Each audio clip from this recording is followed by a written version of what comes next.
काढणार आहेत उद्धव ठाकरेंनी जाहीर केलेला आहे आणि त्या मोर्चाला राज ठाकरे देखील समर्थन देत आहेत। जे दोन भाऊ परत एकदा विजयी रॅलीच्या निमित्ताने एकत्र येतात। मला अतिशय आनंद आहे जर ते एकत्रित येत असतील तर त्यांनी जरूर एकत्रित यावं।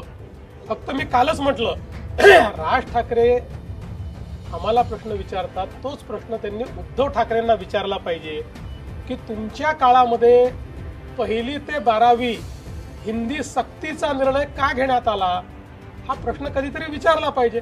बाकी त्यांनी एकत्रित यावं, क्रिकेट खेळावं, हॉकी खेळावी, टेनिस खेळावं, स्विमिंग करावं, जेवण करावं, आम्हाला काही अडचण नाही। दोन भाऊ एकत्रित येत होते म्हणून तुम्ही त्यांचा बंदोबस्त केला, तुम्ही मराठी माध्यमात बंद करत नाही असं म्हणतात। मला असं वाटतं की समजा मी एखादा निर्णय घेतला आणि दोन भावांना एकत्रित यायचं आहे तर मी काय असा जी आर काढलाय दोन भावांनी एकत्रित येऊ नये असा ते जी आर काही मी काढलेला नाही। या उलट उद्धव ठाकरेजींच्या कार्यकाळामध्ये जो अहवाल आला होता, जो अहवाल लिहिण्यामध्ये उद्धव ठाकरेजींचा उजवा हात त्यांचा उपनेता हा होता ज्यांनी अहवालामध्ये लिहिलं की 1ली ते 12वी हिंदी सक्तीची करा आणि तो अहवाल उद्धवजींनी कॅबिनेटमध्ये स्वीकारला आणि त्यानंतर नेहमीच्या पद्धतीनं घुमजाव केलं तरी देखील आम्ही कुठलाही इगो न मानता त्या संदर्भातला निर्णय केलेला आहे। मी पुन्हा एकदा सांगतो आम्ही निर्णय केलाय, आता कमिटी तयार केलेली आहे, समिती ठरवेल। आम्ही कुठल्या पक्षाचं हित बघणार नाही, आम्ही महाराष्ट्राच्या विद्यार्थ्यांचं हित बघू आणि विद्यार्थ्यांच्या हितात जे असेल तोच निर्णय महाराष्ट्राचं सरकार घेईल, कोणाच्याही दबावापुढे झुकणार नाही। पहिल्यांदाच भाजपचा कोकणातून पहिल्यांदा प्रदेशाध्यक्षपद म्हणजे कोकणाला पहिल्यांदाच दिलं गेले।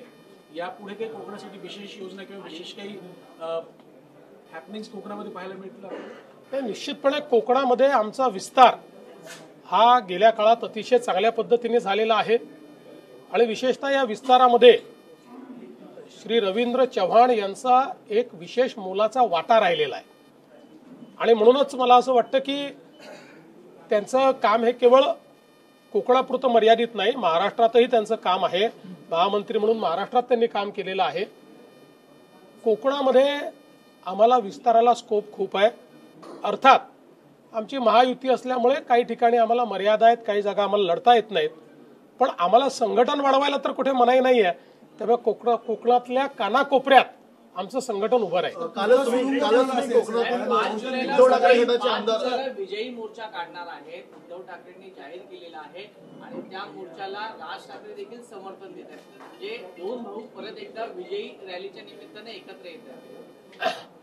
मला अतिशय आनंद आहे जर ते एकत्रित येत असतील तर त्यांनी जरूर एकत्रित यावं।